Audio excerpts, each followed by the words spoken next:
ನಮಸ್ತೆ ಸ್ನೇಹಿತರೆ, ನೋಡಿ ಇದು 2.5 ಎಕರೆ ಇರುವಂಥ ಜಾಗ. ತುಂಬ ಚೆನ್ನಾಗಿದೆ, ಪ್ಲೈನ್ ಲ್ಯಾಂಡು. ಇದು ಬೆಂಗಳೂರಿಂದ 145 ಕಿಲೋಮೀಟ್ರ್ ಆಗುತ್ತೆ. ಮೈಸೂರಿಂದ ಒಂದು 75 ಕಿಲೋಮೀಟ್ರ್ ಆಗುತ್ತೆ. ಕೊಳ್ಳೇಗಾಲ ತಾಲೂಕಿಂದ ಒಂದು 15 ಕಿಲೋಮೀಟ್ರು.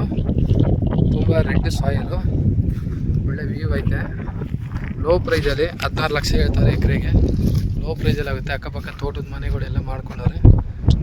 ಅದೇ ರೋಡು, ಆ ಕಾರ್ ನಿಂತಿರೋದೇ ರೋಡಿಂದ ಕಮೆಂಟ್ಸ್ ಆಗುತ್ತೆ. ಫ್ರಂಟ್ಗೆ ಸರ್ಕಾರಿ ಐತೆ, ಅಲ್ಲಿಂದನೂ ಫೆನ್ಸ್ ಹಾಕಿ ಅಳತೆ ಮಾಡಿದ್ದಾರೆ, ಸರ್ವೆ ಎಲ್ಲ ಮಾಡಿದ್ದಾರೆ.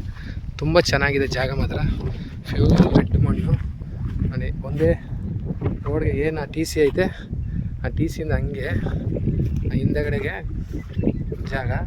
ಒಳ್ಳೆ ವ್ಯೂ ಐತೆ. ಕಂಪೌಂಡ್ ಮಾಡಿ ಕೊಡ್ತಿರ್ಬೇಕಾರೆ ಅವರೇನೆ ಅಳತೆ ಮಾಡಿ. ತುಂಬ ಚೆನ್ನಾಗಿದೆ ಜಾಗ ಮಾತ್ರ. ಬ್ಯೂಟಿಫುಲ್ ಪ್ಲೇಸು, ಒಳ್ಳೆ ವ್ಯೂ. 15 ಲಕ್ಷ ಫೈನಲ್ ಆಗುತ್ತೆ. 16 ಹೇಳ್ತಾರೆ, 15ಕ್ಕೆ ಆಗುತ್ತೆ. ಲೋ ಪ್ರೈಸಲ್ಲಿ ಎಲ್ಲೂ ಸಿಗಲ್ಲ ಈ ಬಜೆಟಲ್ಲಿ. ಬೋರ್ ಹಾಕಿ ಅಲ್ಲಿ ಮನೆ, ನೀರು, ತೋಟಗಳು ನೋಡಿ ಪಕ್ಕದಲ್ಲೇ ಈ ಥರ ಮಾಡ್ಕೊಂಡಿದ್ದಾರೆ. 30 ಅಡಿ ರಸ್ತೆಗಿದೆ. ತಾರ್ ರೋಡಿಂದ 1 ಕಿಲೋಮೀಟ್ರ್ ಬರಬೇಕು. ಎಲ್ಲ ತೋಟ ಮಾಡ್ಕೊಂಡು ಹೊಸ ಪ್ಲ್ಯಾನೆಟ್ ಮಾಡಿದ್ದಾರೆ. ತುಂಬ ಬ್ಯೂಟಿಫುಲ್ ಜಾಗ. ಇನ್ವೆಸ್ಟ್ಮೆಂಟ್ ಮಾಡೋರಿಗೆ